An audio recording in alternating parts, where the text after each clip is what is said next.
message du jour est un peu bizarre. Et le titre lui-même dit tout. La prière du pécheur est une escroquerie.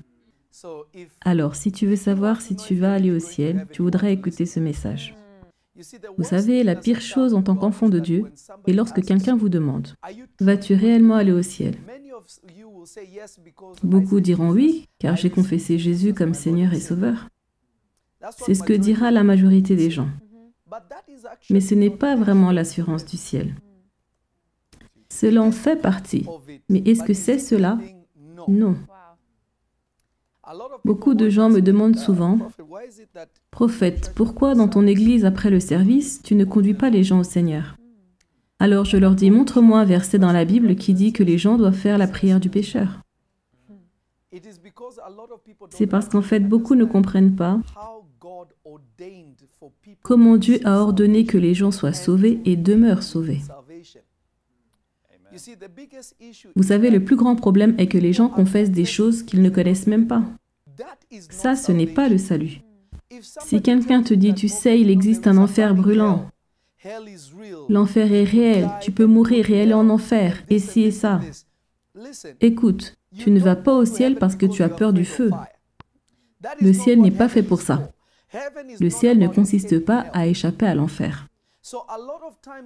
Ainsi, la plupart du temps, quand les gens évangélisent et qu'ils enseignent ou prêchent aux gens de donner leur vie à Christ, ils ne comprennent pas les principes que Jésus nous a donnés qui nous connectent au salut.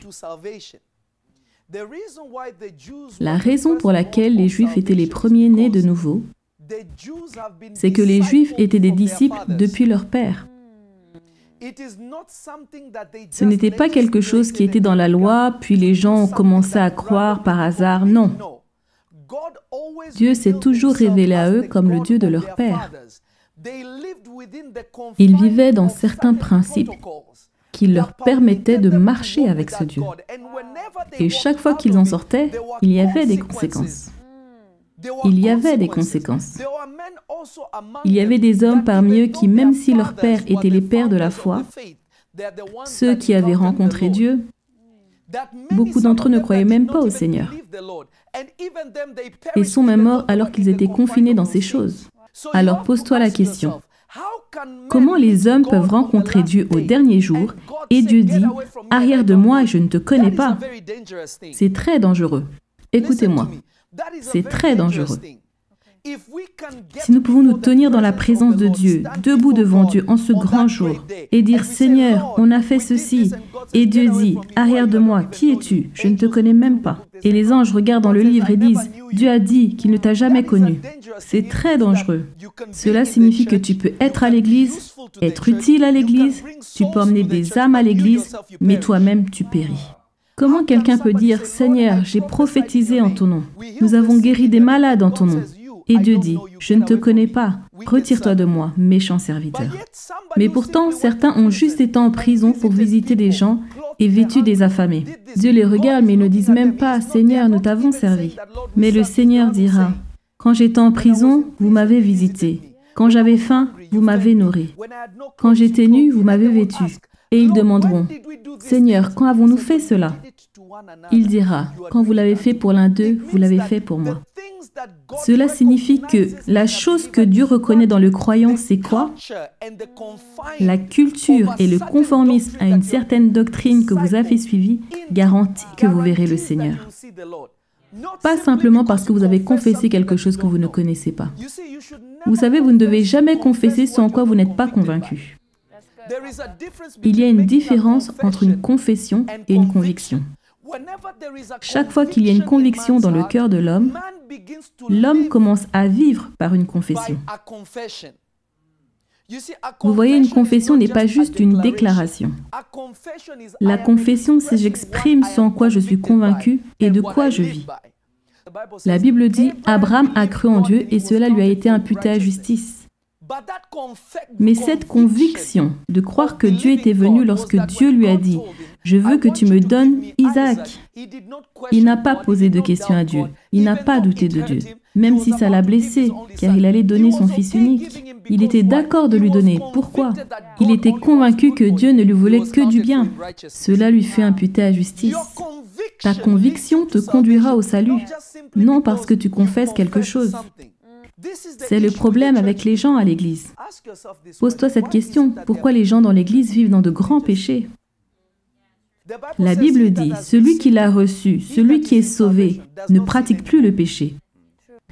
Ils ne font plus du péché leur demeure. Mais si une personne continue de vivre une vie de péché, mais le dimanche soir, il loue le Seigneur, et jeudi soir, il crie, il balance ses mains, la danse du Saint-Esprit. Mais la Bible dit qu'il ne connaît pas celui qui pratique le péché comme s'il n'avait jamais été sauvé. Cela vous montre qu'il y a un problème. Cela montre que ces personnes ont raté certains protocoles en venant au salut. Car la personne qui les a conduits au Seigneur les a conduits dans des déclarations, mais pas dans la conviction d'un style de vie. Vous voyez, recevoir Jésus injecte un certain style de vie en vous. Il y a une certaine conviction de vie qui entre en vous. Je ne vous dirai pas « Oh, reçois le Seigneur maintenant ». Je ne dis jamais ça.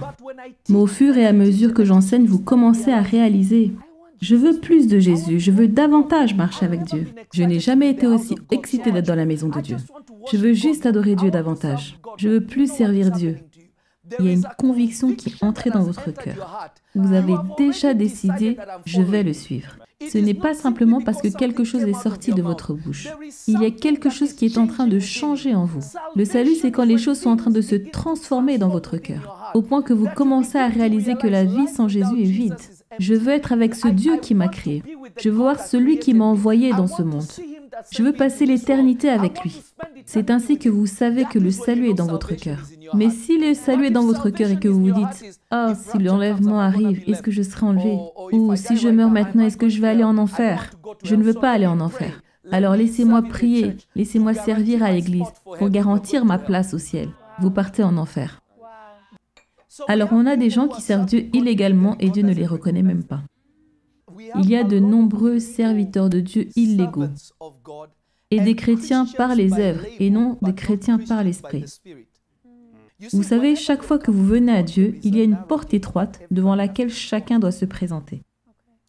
Il y a une certaine porte par laquelle vous devez passer. Et si vous ne passez pas par cette porte de la bonne façon, toute votre vie chrétienne devient un mensonge. Lisons cela rapidement. Jean chapitre 14, commençons par le verset 18. « Je ne vous laisserai pas orphelins, mais je viendrai vers vous. Encore un peu de temps, et le monde ne me verra plus. Dans peu de temps, le monde ne me verra plus. Ainsi, la preuve que tu es sauvé, tu commences à le voir. Si tu es en Christ et que tu n'as fait aucune sorte d'expérience avec lui, par laquelle tu grandis, tu changes, tu deviens plus, écoute ce que la Bible dit. À tous ceux qui l'ont reçu, il leur a donné le pouvoir de devenir. Si tu n'es pas en train de devenir, cela signifie que tu n'as pas de rencontre.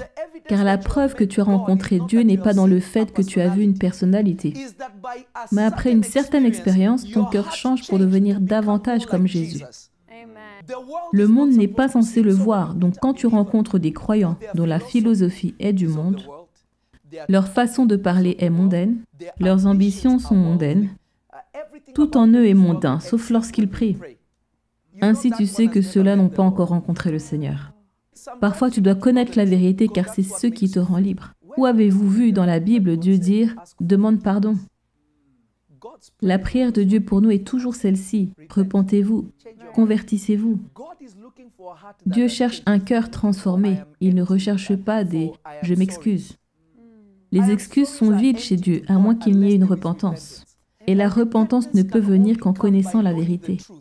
C'est la vérité qui te fait voir que « Hey, je pensais de la mauvaise façon, je dois penser de cette façon ». Quand Dieu vient à nous, il ne vient pas parce que tu es parfait. Il vient car il t'a perfectionné à travers le processus qui dépend de là où tu en es. C'est ainsi qu'il mesure la perfection pour toi. Ainsi, la vérité que tu connais est la perfection que tu vois. Alors Dieu ne s'attend pas à ce que tu sois comme moi. Ce que je sais n'est pas ce que tu sais. Je suis attendu à un autre niveau que le tien. C'est pourquoi la Bible dit, vous les enseignants, attention, car vous serez jugés plus sévèrement. Pourquoi ? parce que tu en sais plus que les gens que tu nourris. Ainsi, je ne peux pas te faire vivre la vie que Dieu a prévue pour moi. Je peux t'enseigner pour que tu arrives à ce niveau, là où ta croissance et ta relation correspondront à la mienne, et bien plus. Alors, pose-toi la question. Quand je lis la parole de Dieu, est-ce que j'ai une rencontre? Quand j'écoute la parole de Dieu, est-ce que j'ai une rencontre? La rencontre te transforme. S'il n'y a pas de transformation, il n'y a pas de salut. Car la preuve que tu es sauvé est que tu es dans ce monde, mais tu n'es pas du monde. Tu commences à voir qu'il y a une différence entre toi et le monde. Non parce que tu as confessé Jésus, mais parce que ce que tu veux, comment tu vis, comment tu marches, est maintenant différent des personnes avec qui tu avais l'habitude d'être. Tu commences à voir que les ambitions finissent en miettes, mais ce que tu recherches, c'est la substance. La Bible dit ceci d'Abraham. Abraham recherchait une terre qui n'était pas faite de main d'homme. Il recherchait une cité céleste. Il regardait ailleurs. Et quand il a rencontré, quel est son nom? Melchisédek. Melchisédek lui a donné du pain et du vin.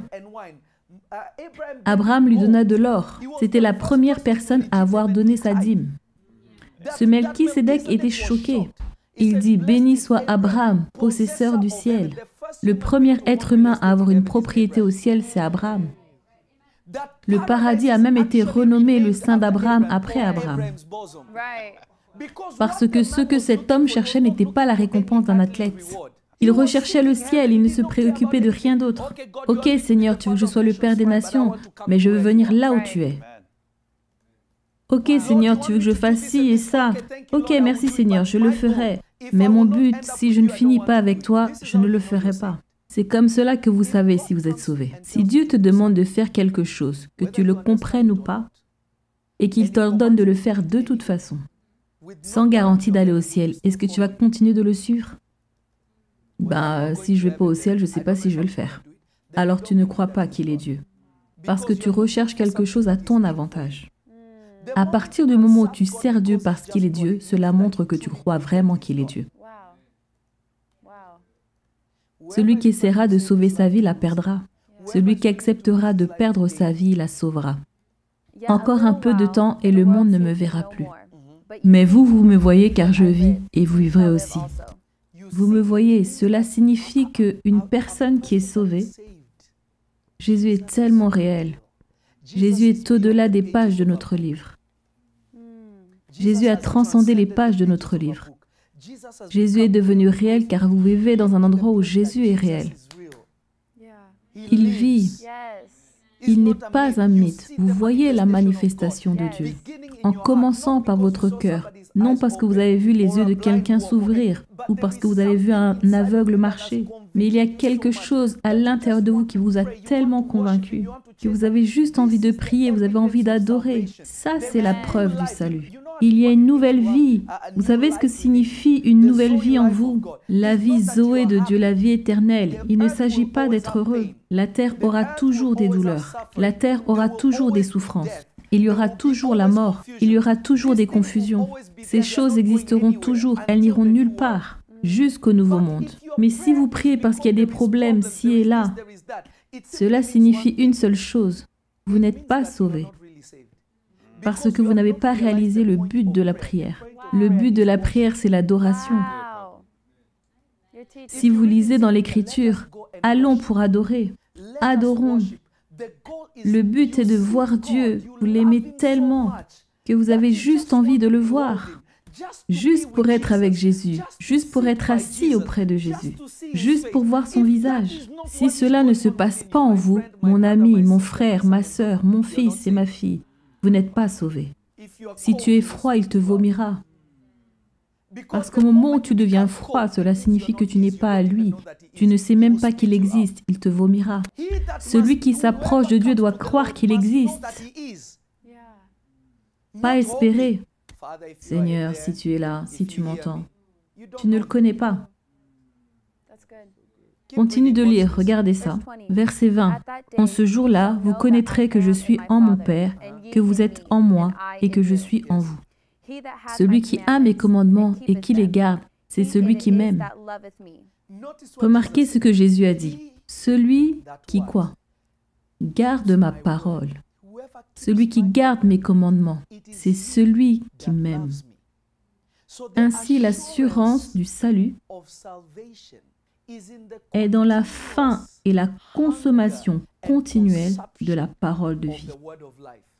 L'homme ne vivra pas de pain seulement, mais de toute parole qui sortira de la bouche du Seigneur. À partir du moment où la consommation de la parole de Dieu disparaît, cela signifie que l'amour de Dieu n'est plus dans ton cœur. Et s'il n'est plus dans ton cœur, tu commenceras à vivre autrement que ce qu'il a prévu pour toi. Et en vivant autrement, cela signifie que tu vis pour un autre et non plus pour lui. Alors, qu'est-ce qui fait que la parole de Dieu n'est plus dans le cœur des gens? Écoutez ce que Jésus a commandé aux apôtres. Matthieu 28, verset 19. « Allez partout dans le monde et faites de toutes les nations des disciples. » Notez cela. Jésus veut que vous fassiez des disciples, non des croyants. Être un chrétien, c'est être un disciple. Allez et faites des disciples. Un disciple est quelqu'un qui est sous discipline. C'est quelqu'un qui est en train d'être cultivé. C'est quelqu'un qui est en train d'être soigné. C'est une personne qui est en train d'être préparée pour une certaine mission. L'ordre de Jésus n'était pas « allez et remplissez une église ». Remplir une église est bon seulement si tu fais des disciples. Si c'est juste un groupe de personnes qui se rassemblent car c'est une pratique religieuse, nous ratons le Seigneur. Voici un exemple de disciple-là. Quand tu entends des personnes ayant été assises sous mes enseignements, elles commencent à parler comme moi. Elles commencent à nous enseigner. Et quand elles enseignent, elles sont elles-mêmes surprises et disent « Papa, cette révélation était profonde. Il y a quelque chose qui se passe en toi. C'est parce que tu as été formé dans un certain esprit. » Les disciples de Jésus commençaient à ressembler à Jésus. Ils commençaient à faire les mêmes œuvres que lui. Être un croyant, être un enfant de Dieu, c'est être un disciple. Nos églises n'ont pas de disciples.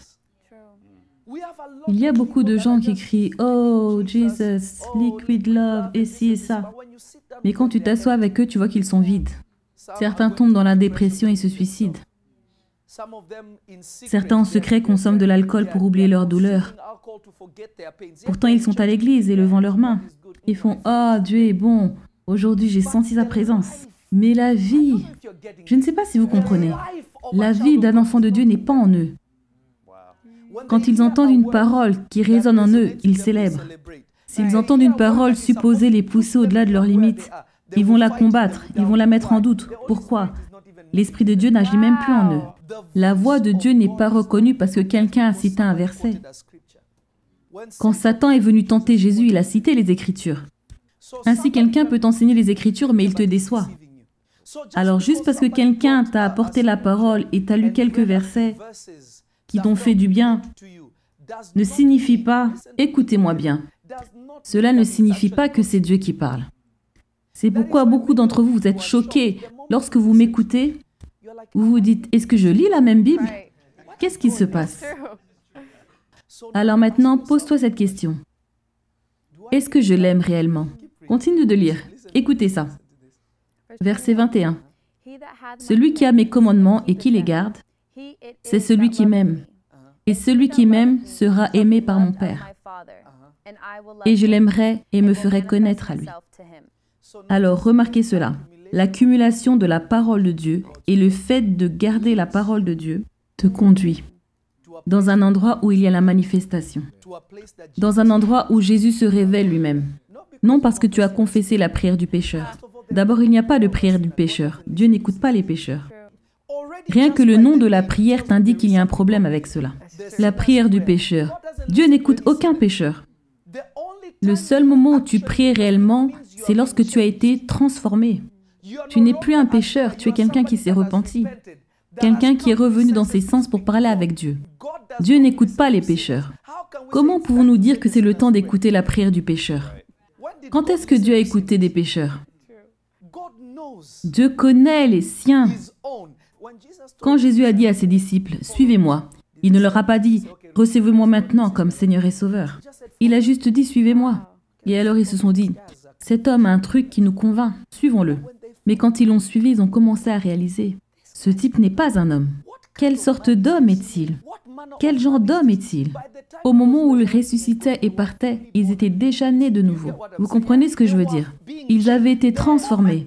Quand le processus du changement cesse en toi, Tu l'as perdu. Vous savez, les gens posent souvent cette question.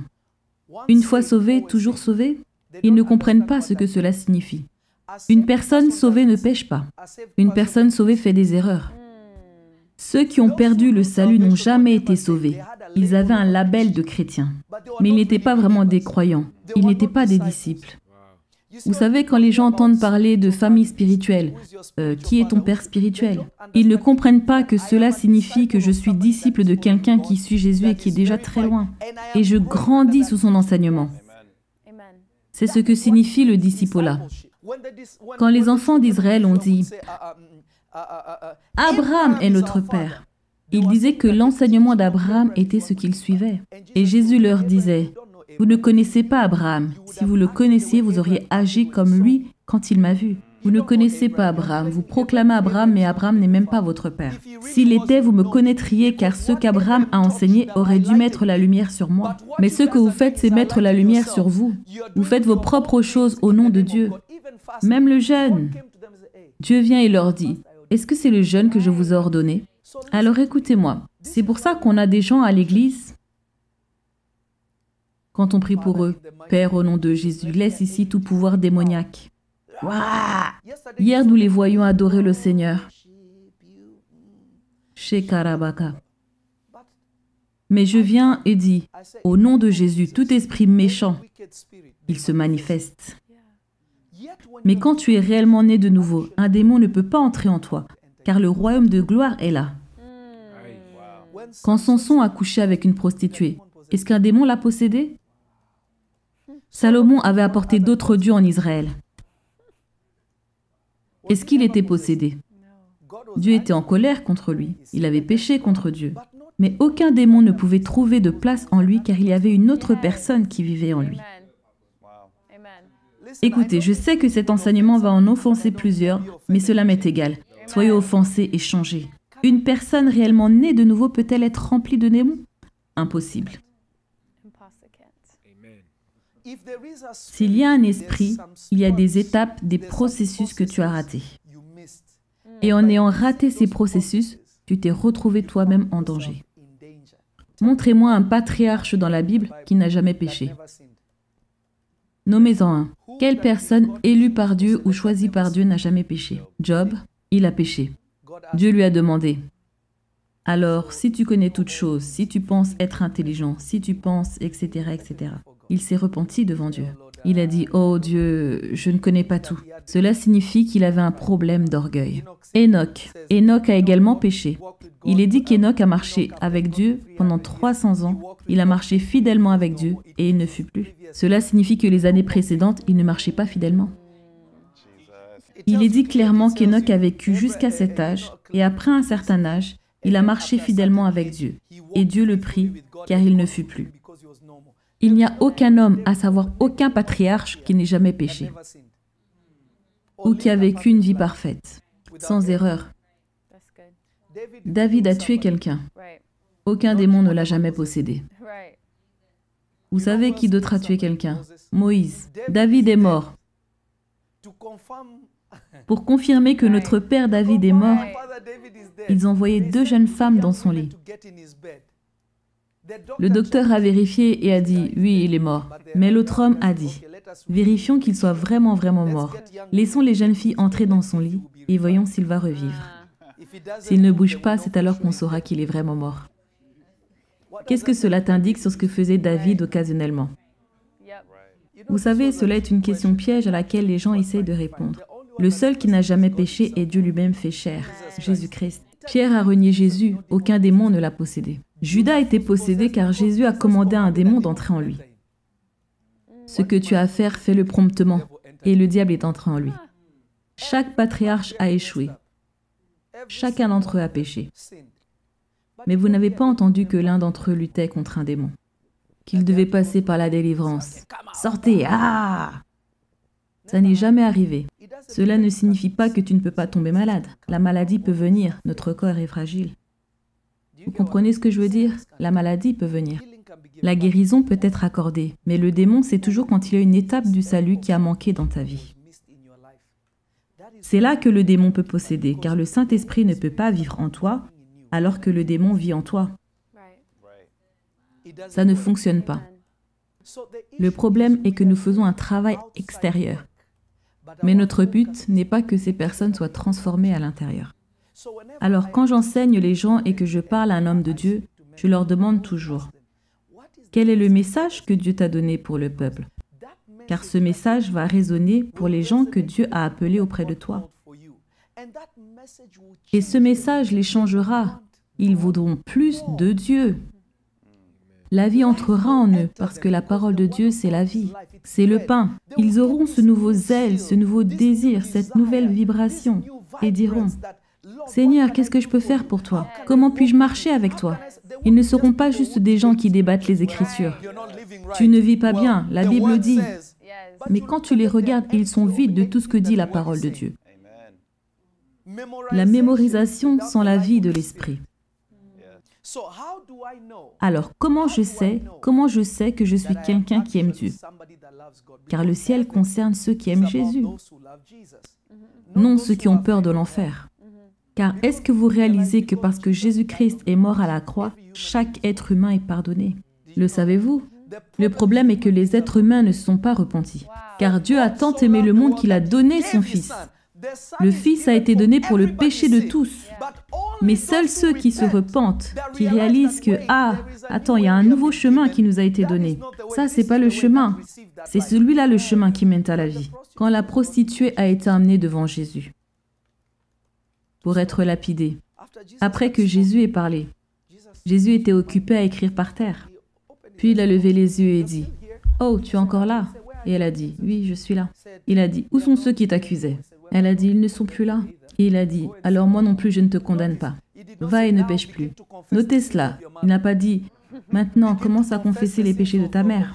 Commence à confesser les péchés de ta famille. As-tu oublié cet homme avec qui tu as couché hier? Commence à confesser cela. Commence à dire à Dieu avec combien d'hommes tu as couché.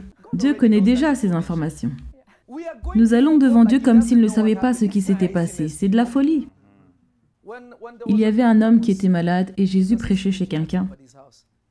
Le toit avait été retiré. Et ils ont fait descendre l'homme. Jésus a regardé cette personne. Il a eu pitié d'eux.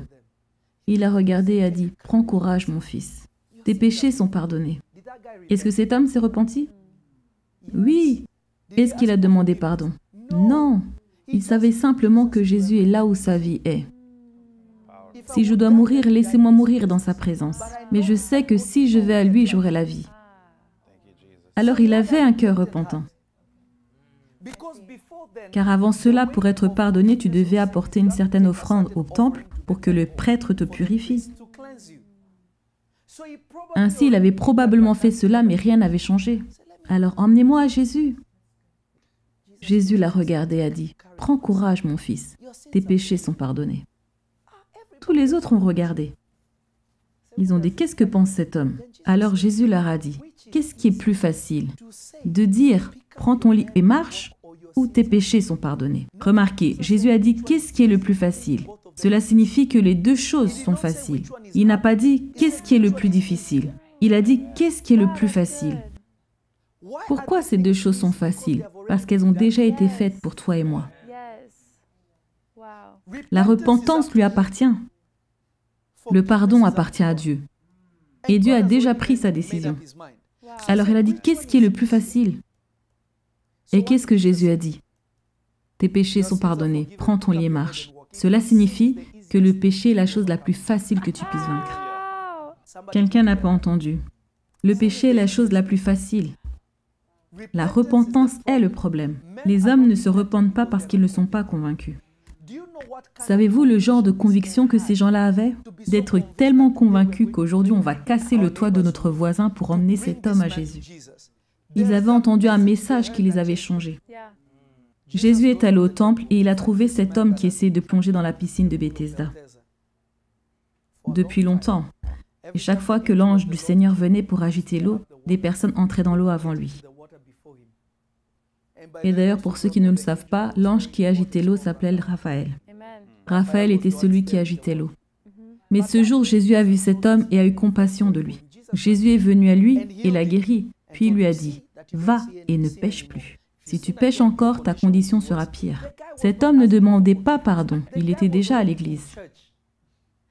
Mais juste parce qu'il était au bon endroit signifiait qu'il avait un cœur repentant. Alors Jésus lui a fait prendre conscience. « Hey, tu dois changer tes voies maintenant. Si tu ne le fais pas, cela signifiera que tu n'as pas changé et cette vie d'infirmité qui était sur toi deviendra pire qu'elle l'était avant. » Alors remarquez que marcher avec Dieu est attaché avec un principe de vie. Si le principe de vie n'est pas là, alors il n'y a pas de vie de Dieu. Je ne peux pas être un soldat à moins d'avoir été entraîné, à moins d'avoir été dans un camp d'entraînement, d'avoir eu une vie de militaire. Et cette vie est tellement ancrée en moi qu'à 5 heures du matin, je suis déjà réveillée et rasée. Je n'ai même plus besoin de cette alarme. Tu es déjà programmé. Il y a la vie d'un soldat. Il y a la vie d'un artiste. Il y a la vie d'un médecin. Chacun a été formé. Il n'y a aucune spécialité dans laquelle quelqu'un s'est spécialisé sans avoir été formé. Il n'y a que les chrétiens qui pensent qu'ils peuvent y arriver par eux-mêmes. C'est faux. Laissez-moi vous dire, la surprise au ciel ne sera pas que tu rencontreras des gens auxquels tu n'avais jamais pensé. Ce sera plutôt que ceux que tu pensais qui seraient là ne seront même pas là. Ceux que tu croyais trouver là, tu ne les trouveras même pas. Savez-vous pourquoi je préfère enseigner que prophétiser, guérir les gens et autres? Car ça, c'est le véritable travail. Toutes les autres choses, c'est juste pour avoir votre attention, pour que vous sachiez qu'il est Dieu. Ce n'est pas ça le ministère. Le ministère ne consiste pas dans le fait que la foule vous suive. Je n'en ai que faire que beaucoup de gens me suivent. Ce qui m'importe est combien de personnes vivront pour Christ après ma vie. Après ce que j'aurais dit, combien de personnes le rechercheront. Je ne veux pas que des personnes viennent se garer à l'église par hasard, afin que je sois ce grand bishop, ce grand ministre, ce grand prophète. Cela ne signifie rien pour moi. Ces choses ne signifient absolument rien. Jésus fait la différence entre ceux qui lui appartiennent et ceux qui ne lui appartiennent pas. Ceux qui l'aiment gardent sa parole. Et quand ils gardent sa parole, il se manifeste à eux. Son Père les aimera car il les aime. Ainsi, Dieu ne t'aime pas parce que tu as chanté la plus belle chanson d'adoration.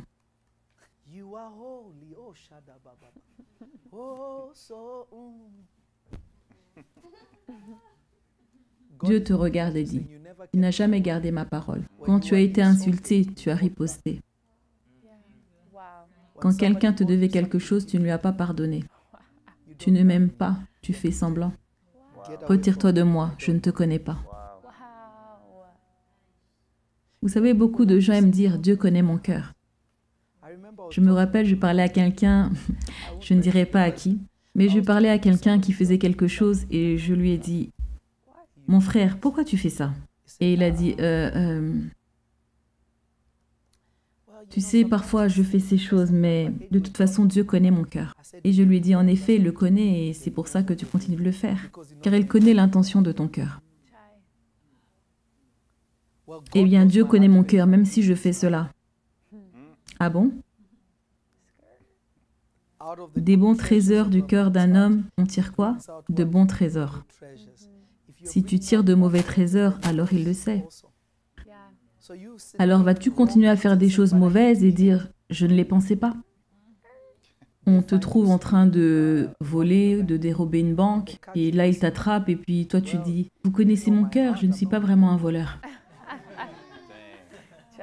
Et tu te tiens devant le juge et tu lui dis « regardez, je n'ai jamais volé de ma vie. Vous savez que je ne suis pas un voleur. » Essayez cette logique. Seul Dieu peut me juger. Le jugement a déjà commencé. Pourquoi pensez-vous que lorsqu'on fait de mauvaises choses, on les cache? Quand votre conscience devient brûlante avec ce fer chaud, alors vous commencez à vous comporter différemment. Pourquoi dois-je accepter ce que tu fais? Cela ne signifie pas que je te déteste. Cela ne signifie pas que j'ai quelque chose contre toi. Pourquoi devrais-je être d'accord avec toi? Est-ce ainsi que nous avons été élevés? Lorsque j'ai été élevé, c'était ainsi. Certains seront d'accord avec toi, d'autres ne le seront pas. Tant que tu fais la bonne chose, c'est ce qui importe. Pourquoi les gens veulent vivre un certain style de vie, mais ce style de vie est entravé car vous ne les acceptez pas? Vous avez les mêmes droits que moi. Je ne crois pas qu'une personne devrait être discriminée à cause de sa foi, sa couleur, son genre, peu importe. Qu'il soit hindou ou sataniste, ça les regarde. Mais face à la loi, nous devons avoir le même traitement. Mais pourquoi ressentez-vous le besoin que je sois d'accord avec vous pour que vous vous sentiez bien? Pourquoi avez-vous besoin de mon approbation? Je ne suis pas Dieu. Et ce genre de choses arrive et tu trouveras des chrétiens dire « Écoute, tu es mon ami et je vais être honnête avec toi. J'aime pas ce que tu fais, mais ça te regarde. » Et ça s'arrête là. Je t'aimerais, serai là pour toi si Dieu le permet, mais ça s'arrête là. Mais je ne dois pas me sentir obligée de m'asseoir là avec toi pour qu'on puisse s'expliquer. Ce n'est pas la réalité. Vous comprenez ce que je veux dire? Et ça, c'est parce qu'au plus profond, chacun sait lorsqu'il fait la bonne chose. Il y a quelque chose que l'on appelle la loi morale que Dieu a mis dans chaque être humain. Waouh, c'est profond. Ainsi, tu sais ce qui est mauvais sans qu'on te dise que cela est mauvais. Alors les gens l'acceptent et vous permettent même de le faire alors qu'ils savent que c'est mauvais. Mais tu calmes ta conscience parce que quelqu'un d'autre est d'accord avec toi. Mais ta conscience est tourmentée. Et là est le danger, quand un chrétien n'est pas discipliné. Et la parole de Dieu ne s'imprègne pas en eux et ne les transforme pas. Ta conscience est silencieuse. Quand la voix de ta conscience ne peut plus te convaincre de péché, tu es vraiment en grand danger. Car nous avançons dans la vie avec des leçons qui nous ont été données. Étranger égale danger. Ainsi, si quelqu'un que tu ne connais pas te demande de venir chercher un bonbon, de venir dans sa voiture, tu dis non. Étranger, danger, alors tu cours. Ainsi, tu as grandi avec les mêmes leçons qui disent faites attention aux personnes suspectes. Tout ce que tu fais, tu le fais à cause de ce que tu as entendu ou vu auparavant. Alors, si la parole de Dieu n'agit plus à l'intérieur de toi, alors ta conscience n'est plus pure. Et si ta conscience n'est plus pure, la voix de ta conscience sera contrecarrée par tes désirs charnels et non par les désirs de Dieu. Tu pêches une fois et tout va bien, ta conscience te dit « bon, sens-toi mal à cause de ça », puis tu essayes de changer. Mais comme tu n'as pas renforcé ta volonté avec la parole de Dieu, la semaine d'après tu recommences, la semaine d'après tu recommences. Avant que tu ne t'en rendes compte, cela est devenu une habitude. Rien en toi ne te dit que cela est mal. Au point que tu oublies et tu commences même à le faire devant les gens. Beaucoup d'entre vous qui me regardez maintenant, votre conscience ne vous parle plus. Pour certains, votre conscience agit après le fait, mais vous n'avez même plus la force de faire quoi que ce soit. Nous ne devons plus être de ceux qui confessent les choses, de ceux qui parlent pour parler, mais rien en eux n'a changé. Quand tu es chrétien et que tu as une chaîne YouTube, un compte Twitter ou peu importe, mais que toute ta chaîne est dédiée à critiquer les croyants, à parler de ce que font les autres chrétiens. Tu n'es pas différent de... Comment on les appelle déjà, ceux qui racontent les potins? La presse à scandale. Tu es juste une autre version de la presse à scandale. Quand tu vois quelque chose qui ne va pas chez les croyants, est-ce que tu leur prêches? Est-ce que tu pries pour eux ou tu es juste devenu une commère parce que c'est cool? Au nom d'aider les gens, mais en réalité tu n'aides personne. Quand les gens t'écoutent, est-ce qu'ils veulent plus de Jésus? Ou ils veulent davantage écouter une personne en particulier? Les gens oublient que tu peux être en Christ et commettre des erreurs. Mais cela ne disqualifie pas la vérité de Dieu qui a été mise en toi. J'aime mon père, c'est un homme juste devant Dieu. Mais je sais quand mon père est mon père et je sais quand il est le prophète. Est-ce que vous comprenez ce que je dis? Oui, papa. Mais si tu passes ton temps à parler des gens, à parler des gens, à parler des gens, vérifie ton salut. Parce que si tu avais vraiment un fardeau pour les gens, tu sais ce que tu ferais? Tu jeûnerais et prierais pour eux. Tu passerais ton temps à inciter les gens à prier afin que Dieu change le cœur de ces personnes. Pose-toi la question aujourd'hui, en toute honnêteté et en toute vérité. Suis-je réellement sauvé? Jésus a dit, à moins que tu demeures en moi et moi en toi, tu ne peux rien faire. Demeures-tu réellement en lui? Que signifie demeurer?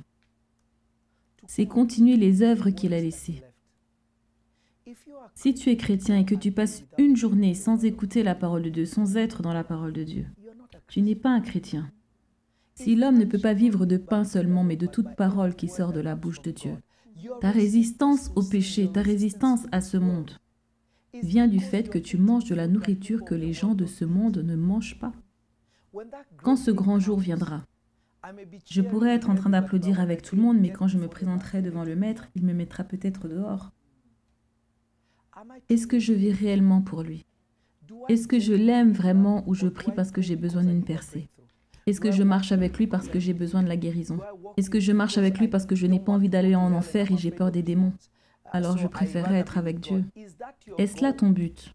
C'est pourquoi la prière du pécheur est une escroquerie. Aucun disciple n'a fait cette prière. On leur a prêché.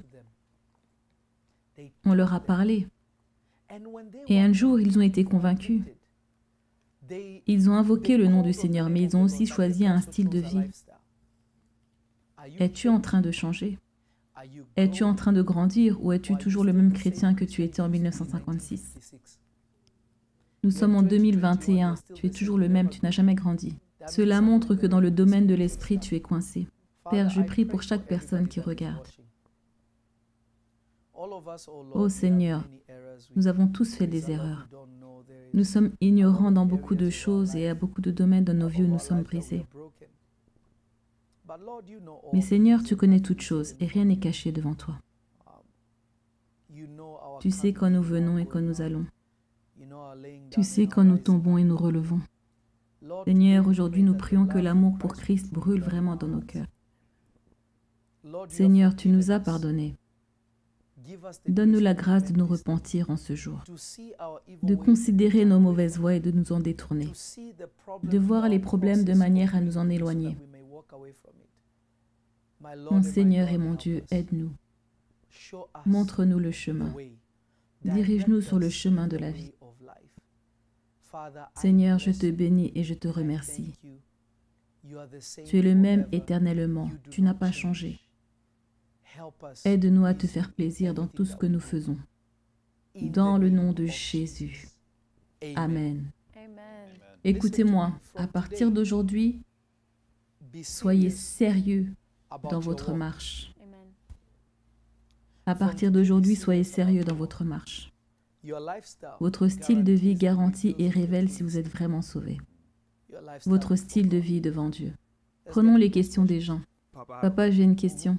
Tu as parlé de comment les gens viendront à Jésus et diront « Nous avons prophétisé en ton nom ». Et il leur dira « Je ne vous ai jamais connu ». Comment se fait-il qu'ils étaient capables de prophétiser? Parce qu'être au bon endroit peut te permettre de faire la bonne chose. Ils n'ont pas dit qu'ils étaient prophètes. Ils ont dit « Nous avons prophétisé en ton nom ». Cela signifie qu'ils ont fait des déclarations. Si tu regardes le grand prêtre, la Bible dit cela de Caïphe, le grand prêtre au temps de Jésus. Quand il débattait sur la façon de tuer Jésus, la Bible dit « Il prophétisa en ce jour ». Non parce qu'il était prophète, mais parce qu'il était le grand prêtre. Dieu a parlé à travers lui sans même qu'il ne sache que Dieu parlait à travers lui.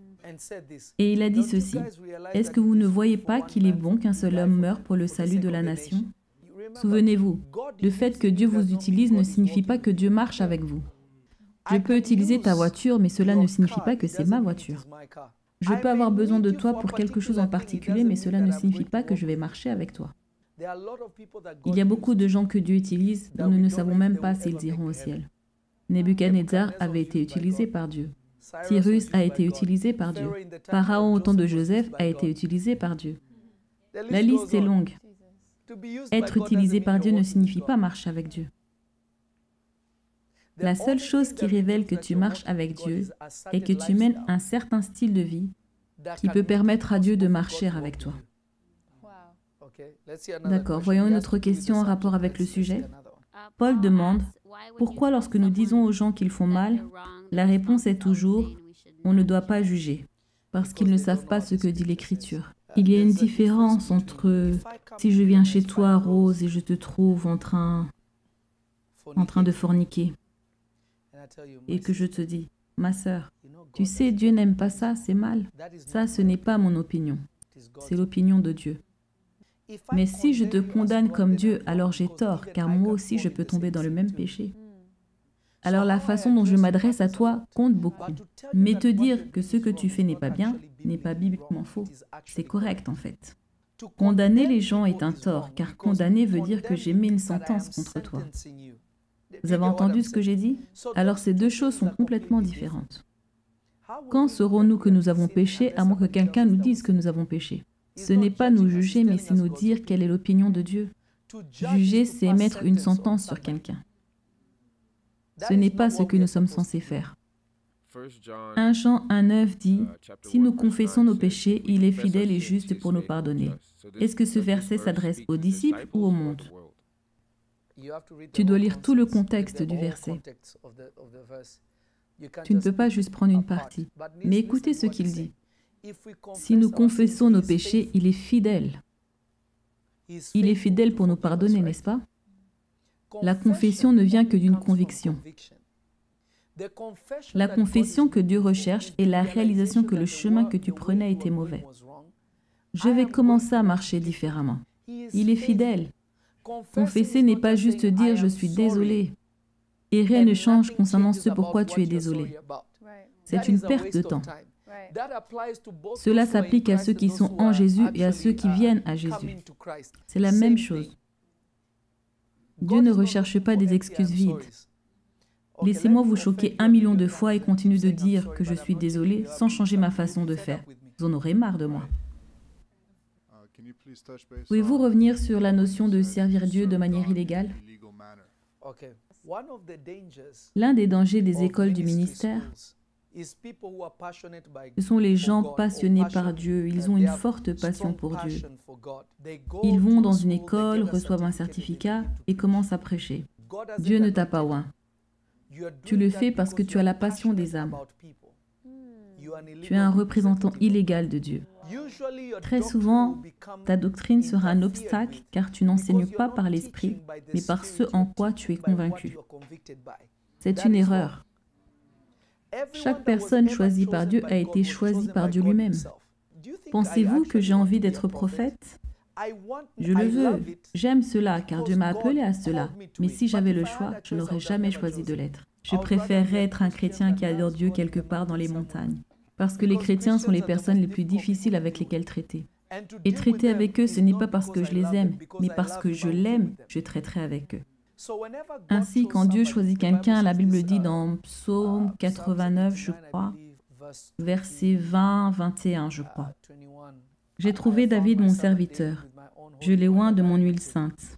Dieu a dit la même chose de Cyrus. Quand Dieu appelle des personnes, c'est lui qui verse l'huile sur elles. Ça doit d'abord être spirituel. Ainsi, lorsque des personnes servent Dieu car ils sont enthousiasmés par Dieu, car ils pensent que prophétiser c'est cool, que ci ou ça est cool, souvent ça s'arrête là. Ok, allez-y monsieur. Tu as dit que ton style de vie détermine là où tu vas. À 100%.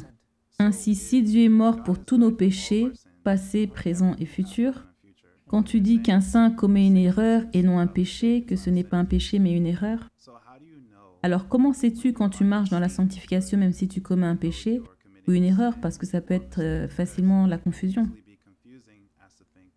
Ah, j'ai commis un péché, peut-être que je ne suis pas saint, peut-être que je ne suis pas sauvé. Proverbe 24, 16, j'aimerais que tu le lises. Car 7 fois le juste tombe et il se relève. Mais les méchants sont précipités dans le malheur. Ça semble injuste, n'est-ce pas? Un homme juste est tombé 7 fois et il se lève encore. Mais le méchant tombera et il ne se relèvera jamais. Parce que l'homme juste ne pêche pas intentionnellement. Il trébuche. Quand ton intention est juste de faire n'importe quoi. Vous voyez ce que je veux dire? Tes plus profonds désirs sont juste de faire du mal, du mal, du mal, du mal, du mal. Ce n'est pas une affaire de faiblesse. Ce n'est pas que tu as affaire avec quelque chose que tu n'as pas encore mûri. Est-ce que vous comprenez ce que je veux dire? L'intention de ton cœur détermine où tu es.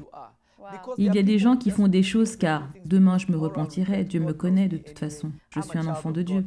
Ce n'est pas la sainteté. La sainteté, c'est Ah Seigneur, cette chose est très dure pour moi. Je suis en train de trébucher. Seigneur, aide-moi.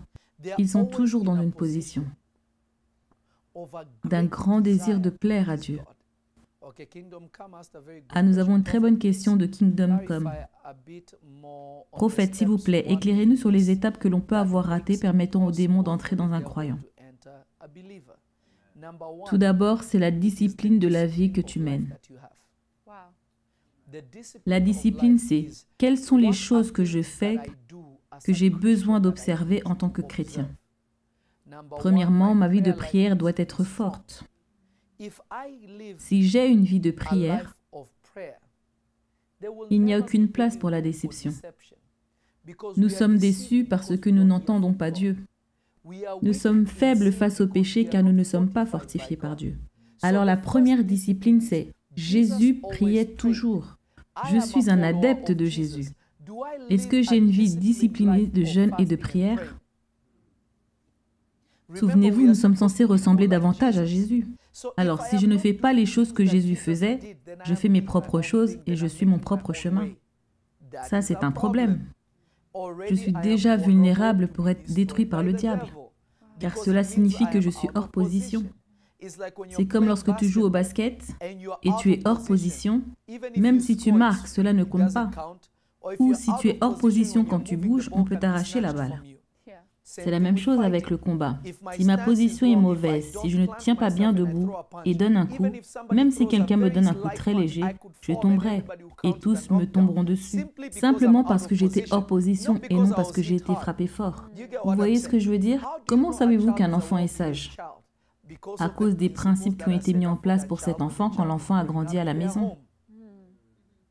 C'est très basique, c'est très basique. Chaque personne qui a reçu Jésus-Christ, en vérité, est passée par la délivrance. Paul a dit que nous sommes passés du royaume des ténèbres au royaume de la lumière. Cela signifie que nous sommes passés par la délivrance. Nous étions sous la puissance du prince des airs. Cela signifie que nous étions possédés par des démons auparavant. Ce n'est pas parce que tu n'as pas fait « waouh » que cela signifie que tu ne l'étais pas. Si tu fais une erreur, peux-tu rater la porte de ta bénédiction? Oui, c'est possible, mais Dieu est fidèle. C'est pour ça qu'il est bon. Nous ne raterons pas la bénédiction parce qu'il nous l'a refusée. Nous la raterons par notre propre faute. A Taste for Christ demande, est-ce que Dieu permet à certains croyants de faire certaines choses et à d'autres non? Pas vraiment, c'est pas complètement exact.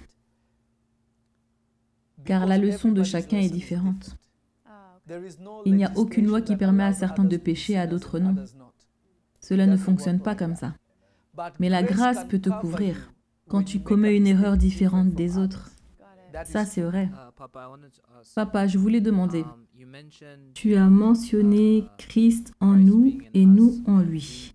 Et tu as dit, nous en Christ consiste à faire les mêmes œuvres que Christ avait également fait. Ainsi, lorsque nous pensons à Christ en nous, nous y pensons sur le plan spirituel. Et donc, nous en Christ, c'est spirituel ou... Laisse-moi simplifier cela pour toi.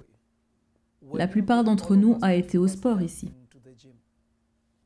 Tu vas au sport même quand ton corps ne le veut pas. Mais tu peux faire que ton corps aille au sport. Qu'est-ce que cela signifie? C'est ton corps. Dès le moment où tu ne peux plus contrôler ton corps, ce n'est plus ton corps. Jésus est l'esprit qui vit dans notre corps. Si ton corps ne lui obéit plus, cela signifie que ce n'est plus son corps. Il appartient à quelqu'un d'autre. Ainsi, demeurer en Christ revient à ce que même si tu ne le sens pas, ton corps va obéir à Christ car c'est son corps. Souvenez-vous, le juste vivra par sa foi. La foi, c'est l'action. La foi, ce n'est pas ce qu'il se passe en lui, mais ce qu'il se passe en moi. Je l'exprime extérieurement. Ah, Chantal Green a posé une très bonne question. Papa, tu as mentionné manquer un pas dans le salut. Qu'est-ce que cela signifie? Cela signifie que tes fondations n'ont pas été posées correctement. Il y a des chrétiens qui suivent Dieu mais ne donnent même pas leur dîme. Cela signifie que le protocole de la marche avec Dieu, tu ne l'observes pas. C'est juste des fondamentaux. Ce sont des choses qui mettent souvent les gens dans une position où ils ratent Dieu. Aussi longtemps que tu es sous une sainte doctrine et que tu grandis, tu es un disciple. Un disciple est une personne qui apprend constamment. Je suis moi-même un disciple. Peut-on changer ses fondations? Exactement, cette parole vient changer tes fondations. Papa, est-ce qu'une personne doit être ointe avant de partager la parole de Dieu ou ses expériences? Tout le monde devrait témoigner. Tout le monde devrait parler du Seigneur, mais pour représenter Dieu, tu dois être oint. Car si tu n'es pas oint, tu ne seras pas en mesure de vaincre les démons qui te seront envoyés. Papa, sommes-nous déjà oints? Non. L'onction dont la Bible parle est le fait d'être mis à part. Mais être oint pour son œuvre est complètement différent. C'est pourquoi tous n'étaient pas les 12 disciples. C'est pourquoi tous ne sont pas docteur Elias. Il y a une différence. Non parce que je suis meilleur, c'est l'huile. Prophète, est-ce une erreur d'utiliser la promesse de la délivrance de l'enfer pour conduire les gens au salut? Absolument. Jésus n'a jamais prêché l'enfer aux gens en disant « Recevez-moi ou vous allez en enfer ». Il n'a jamais fait cela. La Bible dit que l'amour de Dieu amène les gens à la repentance. La bonté de Dieu. Quand tu vois la bonté de Dieu, naturellement, tu changes. C'est pourquoi on a beaucoup de gens qui ne veulent juste pas aller en enfer mais ne l'ont jamais reçu. Papa, est-ce que quelqu'un peut ne pas être sauvé lorsqu'il a expérimenté la présence de Dieu chaque jour? Écoutez, même les inconvertis peuvent expérimenter la présence de Dieu. Quand Paul allait tuer les gens à Damas, la présence de Dieu est venue et ils l'ont tous senti. Il ne s'agit pas de ce que tu peux sentir, mais est-ce que cela te transforme? Il s'agit d'être transformé, il ne s'agit pas d'émotions. Les bébés chrétiens aiment les émotions. Et au début, Dieu permet que nous sentions des choses, mais nous devons grandir en dehors de cela. Juste parce que je trouve la vie difficile ne signifie pas que je ne continue pas de marcher. Ce n'est pas parce que je ne sais pas quand est-ce que je vais mourir que je dois arrêter de vivre. Est-ce qu'on peut dire qu'aller au ciel ne doit pas être le thème central de l'évangélisation? Ça devrait être le centre, c'est d'ailleurs ce que Jésus a fait. Jésus a dit « Prêchez la bonne nouvelle du royaume ». On doit le dire aux gens, écoutez, ce monde est mauvais, Dieu t'aime, il a donné sa vie pour toi, il veut que tu le connaisses. Marche avec lui, il veut te guérir, il veut te montrer qu'il est Dieu, il a donné un but pour ta vie. Et tu commences à les enseigner. Et alors ils commenceront à désirer aller là où Dieu est. Ça, c'est le véritable salut. Mais leur dire, si vous ne le recevez pas, vous allez aller en enfer, où il y aura de la souffrance, des grincements de dents, etc. Ça, ce n'est pas le salut, c'est la peur. L'amour parfait bannit la crainte. L'amour de Dieu doit conduire les gens à vivre pour Dieu. La raison pour laquelle les gens luttent avec le péché, parce que tout ce qu'ils ont entendu concerne le péché. Imaginez quelqu'un qui va au sport, et ton entraîneur te dit sans cesse, tu ne seras jamais ainsi, tu ne soulèveras jamais ces poids, tu n'auras jamais un bon cardio, ton corps ne changera pas. Même en faisant un mouvement, tu seras... Mais s'il t'encourage, vas-y, un de plus, tu peux le faire. La semaine d'après, tu deviens plus fort. L'encouragement te pousse. Ainsi, les gens doivent être encouragés par les bonnes choses, non par des prédications qui te disent « fais ci, fais ça, ne fais pas ci, ne fais pas ça ». Ça ne devrait pas être ainsi.